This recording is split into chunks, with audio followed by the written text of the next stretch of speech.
If you were a fan of traditional fantasy movies in the 2000s, there's a good chance Hellboy II: The Golden Army was something that completely surprised you. It wasn't just another comic book movie trying to chase the latest superhero trend. Instead, it felt like someone had taken a fairy tale, a monster movie, and a steampunk adventure and just thrown them into a blender and somehow made nearly everything work. Nearly 2 decades later, it still stands out as one of the most visually imaginative comic book adaptations ever made.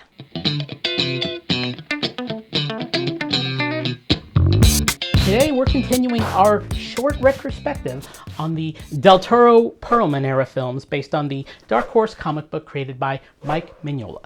If you want to check out part 1, I'll leave a link in the description, but for now, it's time to get moving on the first and only, at least for now, live-action sequel to feature Ron Perlman.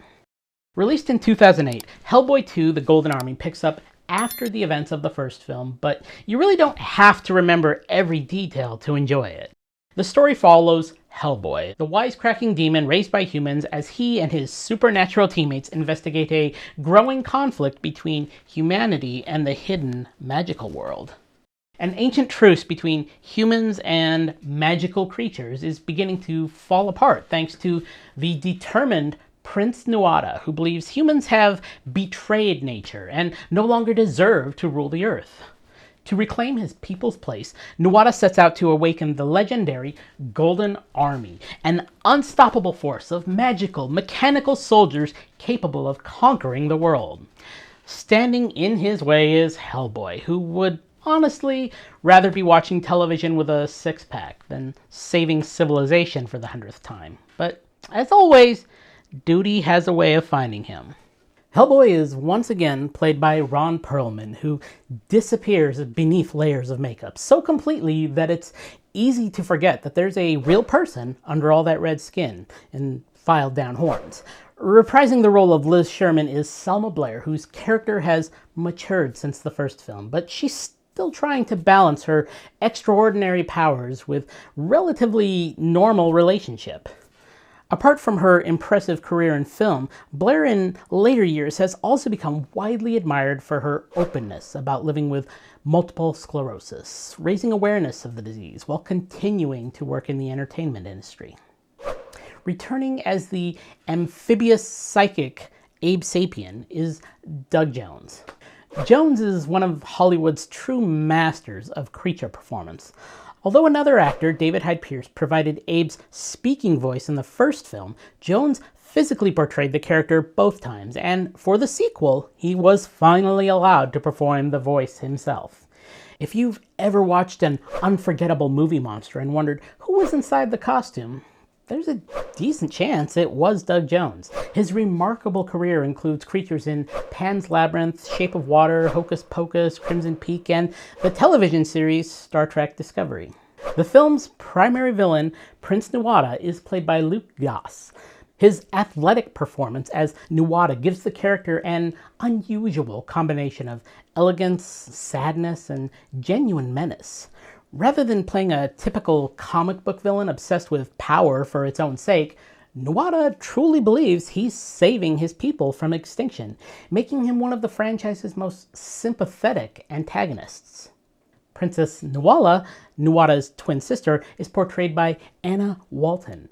Because the twins share a supernatural bond, whatever happens to one is felt by the other, adding another layer of tragedy to their conflict.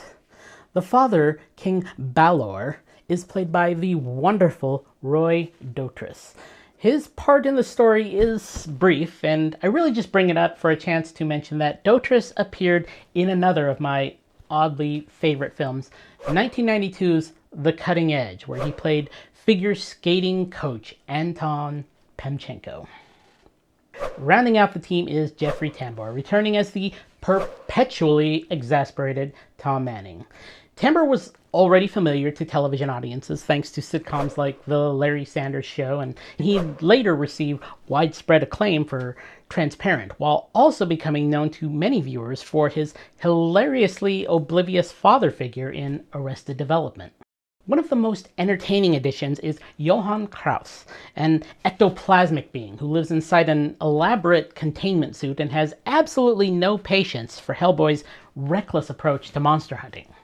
The wonderfully over-the-top German accented voice came from Seth MacFarlane, creator of Family Guy and later The Orville. It's an inspired bit of casting that many viewers never realized until years after seeing the film. The movie was directed, of course, by Guillermo del Toro, whose fingerprints are all over every frame.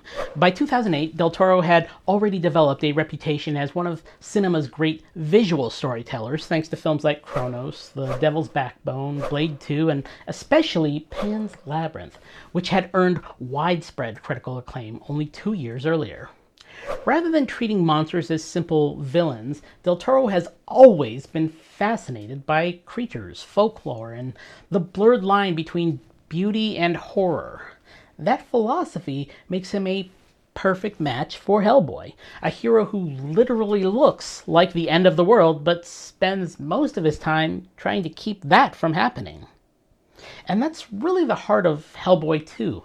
Underneath the monster fights, exploding fairies, giant trolls, and enough weird creatures to fill an entire fantasy encyclopedia, the movie is about belonging. Hellboy doesn't fully fit into the human world. He doesn't belong to the magical world either. Prince Nuada believes coexistence has failed. Hellboy believes it's still worth trying, even if he occasionally expresses that belief by punching something the size of a building. Sometimes diplomacy is complicated. Sometimes diplomacy has a really big stone fist. The road to making Hellboy 2 The Golden Army was anything but straightforward. The first Hellboy, released in 2004, earned positive reviews and developed a passionate fan base, but financially, it landed in that frustrating middle ground where it wasn't a disaster, yet it also wasn't the kind of blockbuster that guarantees an immediate sequel. Fans wanted another adventure, Guillermo del Toro wanted another adventure, and Ron Perlman was more than ready to put the red makeup back on. Convincing a studio to spend well over $80 million on a movie featuring a sarcastic demon, a fishman, and an army of magical robots, that took a little longer. Fortunately, the timing worked out. Del Toro's Pan's Labyrinth had become both a critical and commercial success, earning Academy Awards and dramatically raising his profile in Hollywood. Suddenly, studios were much more willing to trust his creative instincts. Rather than simply making more Hellboy, Del Toro was given room to build something larger, stranger, and much more ambitious. One of the biggest creative decisions was to tell a mostly original story instead of directly adapting one of Mike Mignola's comic book storylines. Mignola remained heavily involved and supported the direction, while Del Toro incorporated many themes and creatures inspired by the comic books without being tied to a specific arc. That freedom allowed the film to feel faithful to the spirit of the source material while still surprising longtime readers. Visually, the sequel represents Del Toro at full strength. If you've ever wondered why every corner of the film feels packed with bizarre life, it's because nearly every background contains original creature designs. Del Toro famously filled notebooks with sketches and ideas, many of which never even appeared on screen. World building wasn't just a job for him, it was basically a hobby. The famous troll market sequence is probably the best example of that philosophy.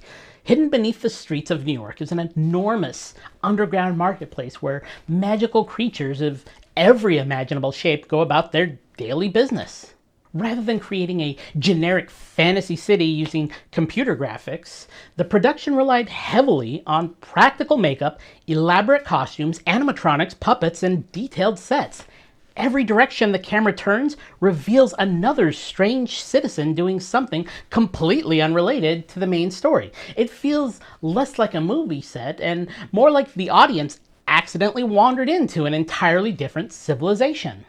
That's one reason the film still looks remarkably good today. Digital effects certainly play an important role, particularly during the large action scenes, but they're constantly supported by practical craftsmanship.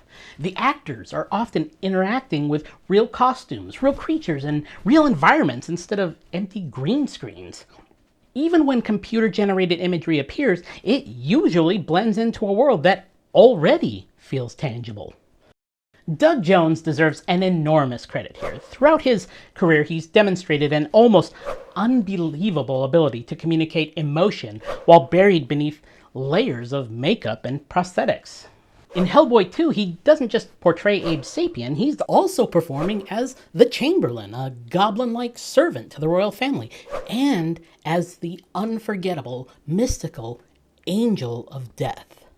Most audiences never realize how many different characters Jones is quietly bringing to life because each one moves so differently. The makeup department also deserves recognition for the amount of work involved in transforming Ron Perlman into Hellboy. Every shooting day required hours in the makeup chair before cameras could even begin rolling. Despite all those prosthetics, Perlman somehow manages to deliver a performance that never feels restricted. His facial expressions, body language, and comedic timing all remain remarkably natural. The Golden Army itself presented another fascinating design challenge. Rather than creating ordinary robots, Del Toro imagined magical, clockwork soldiers inspired by mythology, medieval armor, and steampunk machinery. Their movements combine mechanical precision with an almost supernatural elegance. Even today, the Army remains one of the more distinctive fantasy creations in modern blockbuster filmmaking. Composer Danny Elfman came on to score the sequel, replacing Marco Beltrami from the first film. Elfman's music balances heroic adventure with dark fantasy and playful whimsy, fitting the movie's constantly shifting tone. One moment you're watching an emotional character scene, and the next you're witnessing a giant forest elemental walking through a city while orchestral music swells in the background. Somehow, it all feels perfectly cohesive. One of the film's most memorable moments wasn't even an action scene. Instead, it's the sequence where Hellboy and Abe Sapien sit together, feeling sorry for themselves over relationship problems while singing along to Barry Manilow's Can't Smile Without You. It's completely ridiculous. It's completely sincere. And somehow it perfectly captures why the audience loves these characters. They're supernatural heroes capable of saving the world, but they're also just two lonely friends having an unexpectedly emotional karaoke session in the middle of the night. When Hellboy II: The Golden Army finally arrived in theaters during the summer of 2008, it entered an incredibly competitive season. That year also saw the release of films like Iron Man, The Dark Knight, Indiana Jones, and The Kingdom of the Crystal Skull, WALL-E, Kung Fu Panda, and The Incredible Hulk. Looking back, it's almost hard to believe so many major releases landed within just a few months of each other.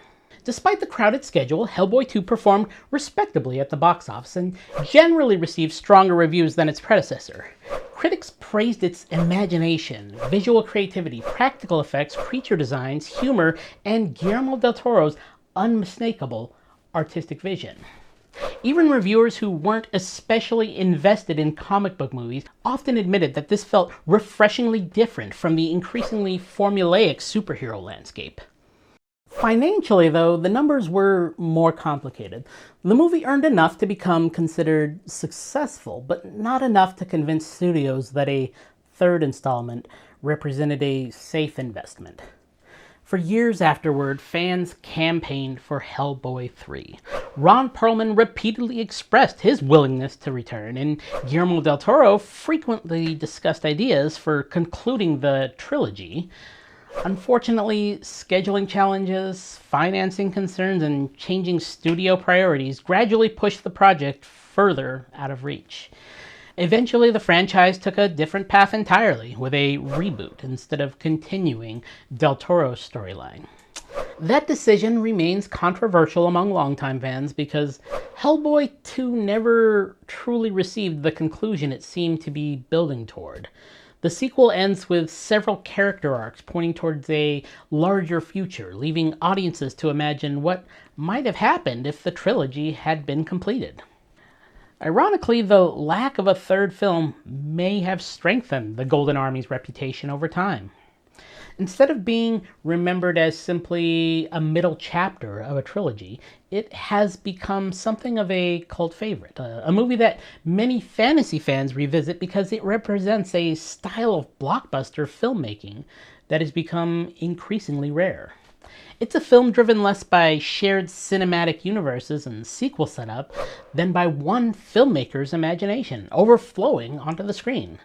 Watching it today feels like opening a beautifully illustrated storybook where every page contains another strange surprise waiting in the background.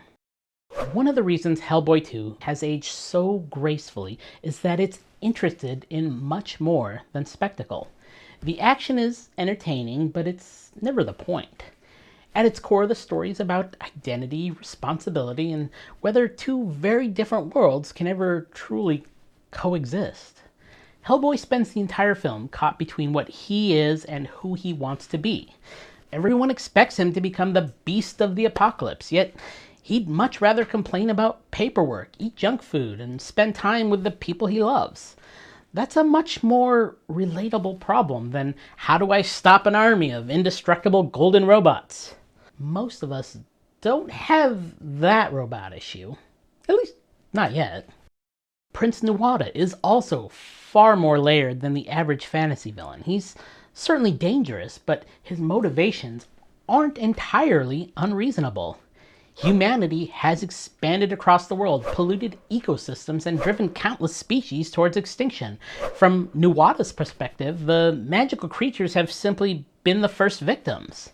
He believes the old agreement between humans and magical races has been broken, and that reclaiming the Earth is the only path. His methods are unquestionably extreme, but the movie never dismisses his underlying concerns. That moral gray area gives the story surprising weight. The audience understands why Hellboy has to stop Nuada, but it also understands why Nuada believes he's right. The best fantasy stories often avoid simple good versus evil conflicts, and the Golden Army follows that tradition remarkably well. Another recurring theme is family. Hellboy and Liz are trying to build a future together while navigating extraordinary circumstances. Abe Sapien unexpectedly finds himself falling in love with Princess Nuala, creating an emotional conflict that mirrors the larger struggle between humans and magical beings. Even Nuada and Nuala represent two siblings who love one another but have reached completely opposite conclusions about how to save their people. Visually, the film is overflowing with ideas. Guillermo del Toro has often described himself as someone fascinated by folklore, fairy tales, insects, monsters, and Victorian design, and all of those influences collide here. Nearly every creature looks as though it has its own history, habits, and place in the world. Even characters who appear for only a few seconds feel like they could star in stories of their own. The Angel of Death sequence is a perfect example. The character appears briefly, yet its haunting design, with dozens of eyes hidden inside its wings, has become one of the film's most iconic images. It isn't simply frightening, it's strangely beautiful, mysterious, and impossible to forget. That's classic Del Toro. His creatures rarely exist just to scare the audience. They're often tragic, majestic, or even oddly comforting. The film also demonstrates remarkable confidence in its pacing. Modern blockbusters sometimes feel obligated to fill every quiet moment with another explosion or another joke. Hellboy 2 is perfectly willing to slow down. Characters have conversations, they make mistakes, they reflect on difficult choices. Those quieter scenes give the larger action sequences much greater impact because the audience has become invested in the people behind the punches. And speaking of punches, Ron Perlman's performance remains one of the film's greatest strengths. He never plays Hellboy as an invincible superhero. Instead, Hellboy comes across as exhausted, sarcastic, occasionally immature, and deeply compassionate beneath the rough exterior. Perlman balances comedy and sincerity so naturally that it's easy to forget just how difficult that performance must have been beneath all of the prosthetic makeup.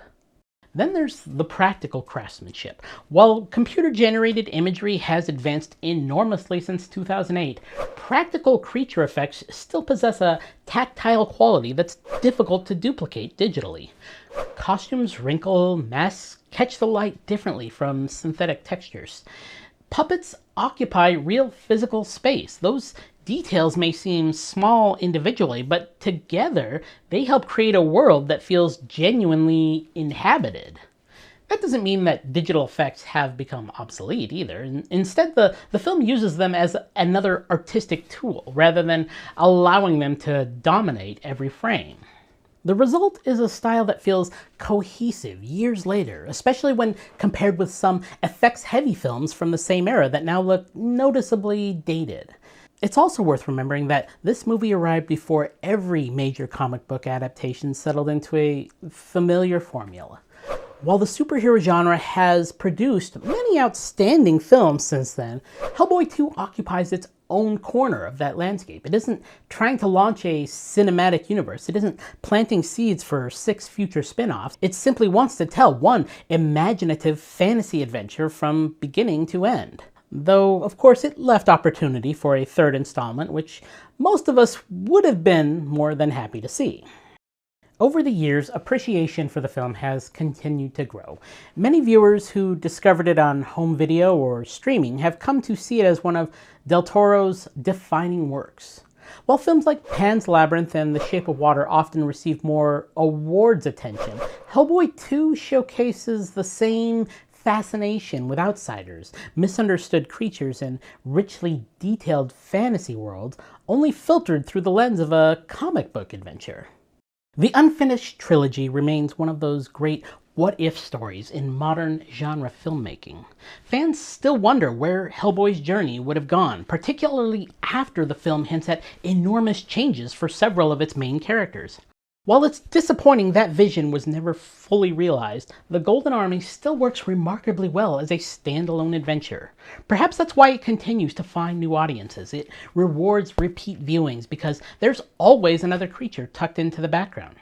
Another production detail to notice, another layer of mythology hiding beneath the surface. Every revisit feels like a little wandering back through the troll market. Nearly 20 years after its release, Hellboy 2 remains one of the most distinctive fantasy films of the 21st century. It's funny without becoming cynical, emotional without becoming sentimental, and spectacular without losing sight of its characters.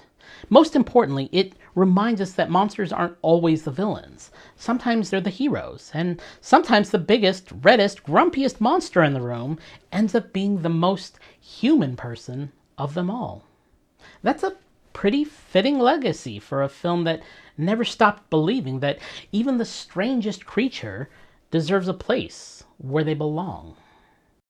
That wraps up our look back at the 2 Hellboy films we got from Del Toro and Perlman. Maybe another day I'll come back and revisit the David Harbour and Jack Kesey films, since I do have some thoughts on those. Let me know in the comments if that's something you'd be interested in seeing.